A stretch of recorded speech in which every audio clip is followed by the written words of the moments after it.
dari kelompok 5 ingin memaparkan poster dengan judul penentuan kekeruhan. Namun sebelumnya perkenalkan, nama saya Zeni Haki Amania dengan NIM 240310042. Dan saya Zasmina Isma Musfiro dengan NIM 240310041. Saya Nikita Sari dengan NIM 240310040. Razilanda dengan NIM 240310039. Saya Malik Abdurrahman dengan NIM 240310038. Langsung saja kita mulai. Jadi, kekeruhan atau turbiditas adalah sifat optik suatu cairan yang disebabkan oleh keberadaan partikel-partikel tersuspensi, baik dalam bentuk padatan halus, emulsi, maupun mikroorganisme yang dapat mengemburkan cahaya yang melewati cairan tersebut.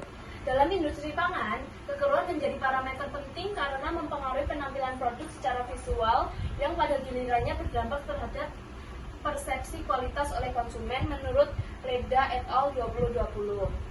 Kemudian, tujuan dari praktikum kekeruhan yang pertama adalah mempelajari sifat kekeruhan dari suatu cairan. Yang kedua, menentukan konsentrasi larutan sampel secara turbidimetris. Kemudian kita masuk ke cara kerja.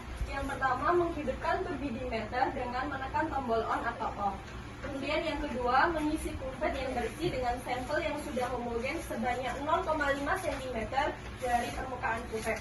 Yang ketiga, mengelap kuvet dengan tisu agar bersih dari kotoran atau sidik jari. Yang keempat, memasukkan kuvet ke sel dengan tepat. Tanda tutup kuvet harus berhadapan dengan LCD. Yang kelima, menekan tombol read dan LCD akan berkedip dalam 25 detik. Baik, di sini ada metode praktiknya, ada alat. Yang pertama turbidimeter, yang kedua kuvet, yang ketiga pipet tetes, yang keempat labu ukur, yang kelima beker gelas, yang keenam gelas ukur. Bahannya ada dua, yaitu sari asam dan air kelapa.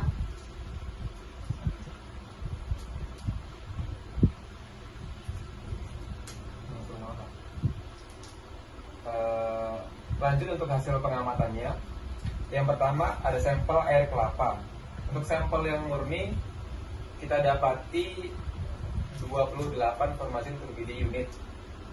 Dan untuk percobaan pertama kita mendapati 3,46 FTU. Dan untuk percobaan kedua kita mendapati 1,43 FTU dengan rata-rata 2,45 FTU. Untuk sampel yang kedua yaitu sari asam. Untuk sampel murni kita mendapati 143 FTU. Dan untuk percobaan yang pertama kita mendapati 12,39 FTU. Dan percobaan kedua kita mendapati 3,03 FTU dengan rata-rata 7,85 FTU. Untuk perhitungan air kelapa sama dengan percobaan pertama ditambah percobaan kedua dibagi 2 dan menjadi rata-rata 2,45 FTU. Dan untuk sampel yang kedua sari asam, percobaan pertama yaitu 12,39 ditambah 3,30 dibagi 2 sama dengan 7,85 FTU. Oke, selanjutnya masuk ke pembahasan. Nilai kekeruhan rata-rata air kelapa adalah 2,45 FTU. Nilai ini masih berada dalam batas aman untuk air minum menurut Permenkes nomor 2 tahun 2023, maksimal 5 NPU. Ini berarti bahwa air kelapa masih cukup jenuh dan tidak mengandung banyak partikel tersuspensi. Ketika buah semakin tua, kadar senyawa-senyawa tersebut meningkat dan dapat membentuk partikel tersuspensi, menurut Tetra Pak 2021. Kemudian nilai kekeruhan rata-rata sari asam adalah 7,85 FTU. Tingginya kekeruhan sari asam salah satunya disebabkan oleh kandungan senyawa organik kompleks seperti tanin, flavonoid, dan asam organik. Tanin bersifat mudah membentuk ikatan dengan protein atau logam, membentuk partikel koloid yang menghamburkan cahaya dan membuat cairan tampak fluoruh, menurut Hanif 2015. Di sini kesimpulannya, yang pertama mempelajari sifat kekeruhan atau turbidimeter dapat dilakukan dari suatu cairan. Yang kedua, membentuk konsentrasi larutan sampel dapat dilakukan secara turbidimeter. Ketiga, bahan yang digunakan dalam praktikum adalah air kelapa yang memiliki rata-rata 2,45 2,45 FTU, lebih rendah dibandingkan sari asam yang memiliki rata-rata 7,85 FTU. Dari kelompok lain. Saya Najwa Marina Kaisari dengan NIM 24031008. Izin bertanya, mengapa penting untuk mengukur kekeruhan dalam analisa kualitas air? Izin menjawab. Mengapa penting untuk mengukur kekeruhan dalam analisis kualitas air?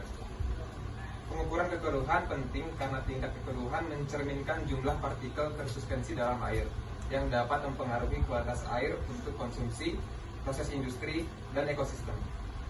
Kekeruhan yang tinggi dapat menunjukkan adanya kontaminasi mikroba, lumpur, atau bahan organik yang berpotensi membahayakan kesehatan manusia dan lingkungan. Apakah ada Pertanyaannya ya, apa prinsip dasar dari metode pengukuran kekeruhan menggunakan turbidimeter? Izin menjawab.